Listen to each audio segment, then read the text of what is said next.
It was a regular Thursday.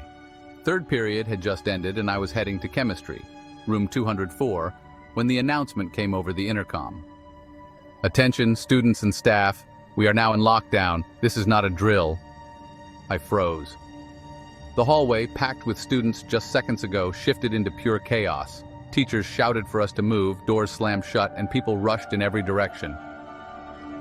I was too far from chemistry and too close to the back stairwell, the one that led down to the old wing of the school, the part they were renovating. Within seconds, the hallway emptied. The sound of a lock clicking echoed from the last classroom door, and then silence. I was alone. My heart was pounding in my ears. I knew the lockdown drill. Find the nearest classroom, stay quiet, lights off. But there were no open doors. The only place left was the back stairwell. So I took it. The steps creaked under me as I went down, and I gripped the railing to steady myself. Every noise felt too loud.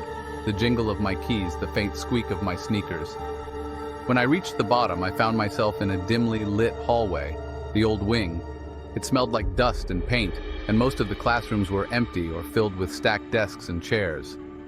Still, I needed a place to hide, so I ducked into the first open room, an old science lab.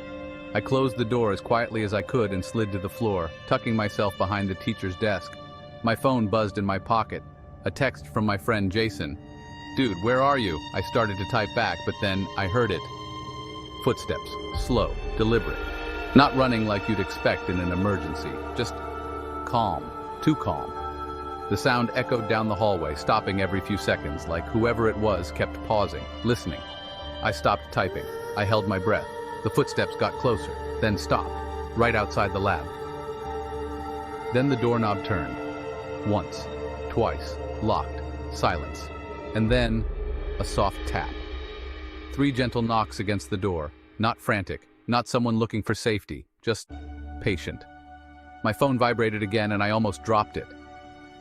Another text, not from Jason this time. Unknown number. "We saw you go into the lab." I stared at the screen. My chest felt tight. Then a second text. "Come out." I wanted to throw my phone across the room. Who was texting me? How did they know where I was? I waited, but the knocks stopped. The footsteps faded down the hall. I didn't move until an officer opened the lab door, his voice calm but firm. He asked if I was okay, if I had seen anyone. I told him about the footsteps, the knocks, the texts. They took my phone as evidence. And here's the part that still keeps me up at night. The number that texted me, it wasn't registered to anyone. No one had been in the hallway according to security cameras, and the police never found out who, or what, was waiting outside that lab door.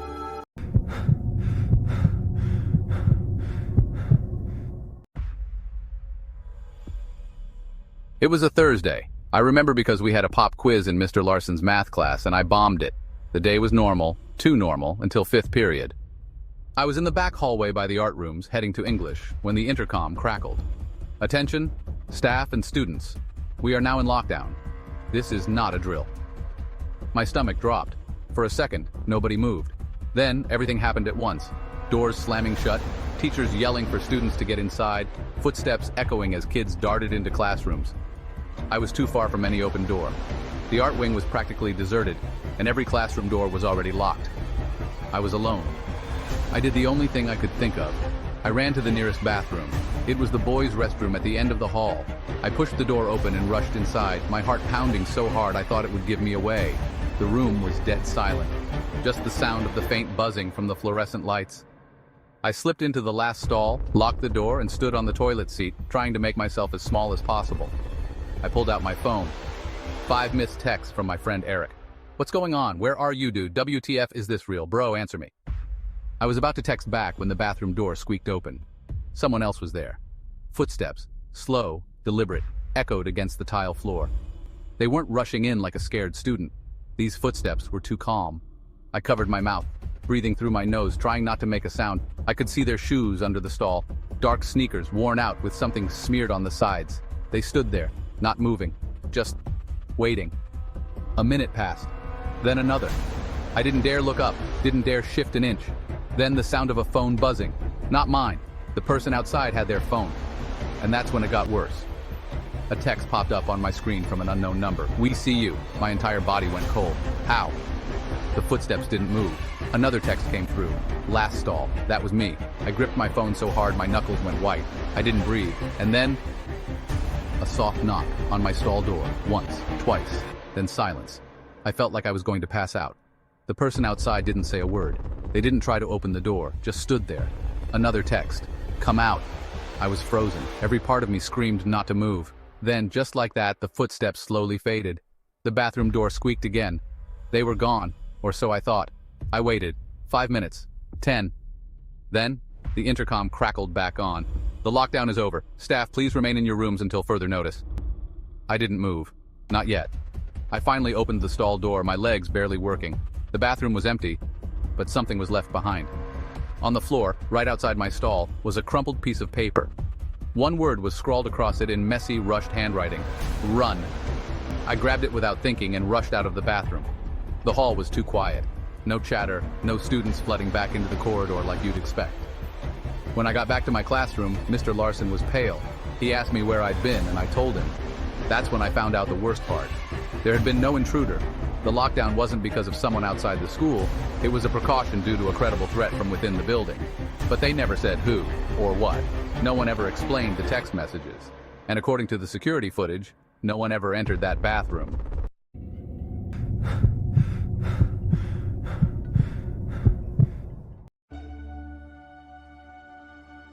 It happened 3 years ago, but I still think about it every time I hear the sound of a school bell. I was a junior at Ridgeway High, a regular public school in a quiet town. Nothing ever really happened there. No big scandals, no crazy incidents, just a typical, boring place where everyone knew everyone. That day, it was 4th period, English class. Mr. Doyle was rambling about of mice and men again, and I was half listening, doodling in the margins of my notebook. It was just another forgettable Thursday. Until the intercom buzzed. "Attention, staff and students, we are now in lockdown. This is not a drill." The room froze. For a second, I thought I misheard it. Mr. Doyle's face went pale, but he moved quickly, locking the door, turning off the lights, and motioning for us to move to the back corner of the room. I remember the sound of chairs scraping against the floor as we all huddled together. There were about 20 of us, all crammed into the small space between the bookshelf and the wall. I was sitting next to Tyler, this kid who never stopped tapping his leg, and Brooke, who was already crying softly into her hoodie. No one spoke. We just waited. Minutes passed, but it felt like hours. The only sound was the faint hum of the air conditioning and the occasional sniffle from Brooke. Then we heard the footsteps, slow, deliberate, just outside the classroom door. Whoever it was didn't run, they walked. Each step echoed down the hallway like they wanted to be heard. Mr. Doyle held a finger to his lips, his eyes wide, and we all shrank a little further into the corner. The footsteps stopped, right outside our door. I could see the shadow of someone standing in the hallway, just a dark outline through the tiny square window in the door. They didn't move. Then, the door handle rattled. Once, twice. I thought my heart was going to stop. Whoever was out there was trying to get in. Mr. Doyle held the door handle from the inside, his knuckles turning white as he kept it from budging. And then, whoever it was knocked, not hard, not like someone demanding to be let in. It was soft, calm, 3 slow knocks. We just sat there, frozen. And then, finally, the shadow shifted. The footsteps started again, moving down the hall, slow and steady, until they faded away. No one dared move. We must have stayed like that for another 30 minutes, just waiting for the all clear. But it didn't come. Instead, the intercom buzzed again. "Staff, please keep your doors locked. Law enforcement is now on site." That's when I realized this wasn't a false alarm. This was real. Brooke was shaking next to me. Tyler stopped tapping his leg, and for once, the kid was completely still. Then my phone vibrated. I thought about ignoring it, but I glanced down, just for a second. It was a text from a number I didn't recognize. 4 words. "Look up. I see you." I felt a chill crawl down my spine. I didn't move. I didn't breathe. And then I noticed something. The tiny window in the classroom door, the one that had shown the shadow earlier, was now covered, not by paper, but by something pressed against the glass. A hand, fingers spread wide, pressed flat against the window, just staying there. Mr. Doyle saw it too. I could hear someone breathing, not in the room, but just outside the door. Slow, steady breaths. And then, the hand slid down the glass, slowly. It disappeared. The breathing stopped. It wasn't until the SWAT team came through the building an hour later that we finally moved. They escorted us out in single file, telling us not to look around. But I did, and I saw it. All the classroom doors had been locked, except one.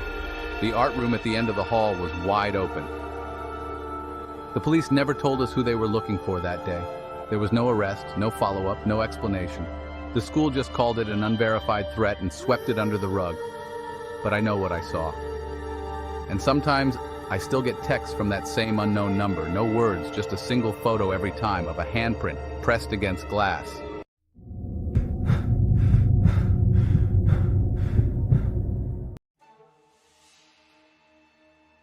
My name is Jason Miller, and I'm a senior at Ridgewood High, just a normal suburban school in a quiet part of Ohio. Nothing ever really happens here. It's the kind of place where the loudest thing you'll hear is the band practicing in the parking lot after school, or the occasional fight over someone taking someone else's seat in the cafeteria. But last Thursday changed everything. It started as a regular day, third period, English class. Mr. Donahue was droning on about the Great Gatsby, something about the green light and the American dream. I wasn't really listening. I was texting my friend Ethan about the game that night, trying to figure out if we were meeting at his place first. Then the announcement came over the loudspeaker. Attention, staff and students, we are now in lockdown. This is not a drill. I repeat, this is not a drill. At first there was this strange pause, like no one really registered what was happening. Mr. Donahue's mouth hung open mid-sentence, and I could see Emily Carter slowly put her pencil down, her eyes wide. Then, like someone had hit a switch, everything snapped into motion. Mr. Donahue rushed to lock the door, pulling the blinds down over the windows, and told us to move to the corner of the room farthest from the door. "No talking," he whispered, his voice shaking a little. "Phones on silent." The room felt too small, too quiet. I ended up huddled between Ethan and a girl named Madison I barely knew, our shoulders pressed together. I could hear someone's breathing, fast and shaky, but I couldn't tell whose it was. We all stared at our phones, waiting for some kind of update. Nothing. Just a few random texts popping up in group chats, mostly panicked messages asking if everyone was okay. Then, from somewhere down the hall, there was a sound. A loud bang, not a gunshot. At least, I didn't think so at the time. It sounded more like someone slamming a locker shut, but it was enough to make Emily let out this tiny squeak, and Mr. Donahue shot her a look so sharp it made her clap a hand over her mouth. Minutes dragged by like hours. Someone's stomach growled, and for some reason, that tiny sound made a few of us jump. I kept checking the clock on my phone. 10:32 a.m., 10:38, 10:45, no updates. Then came the footsteps.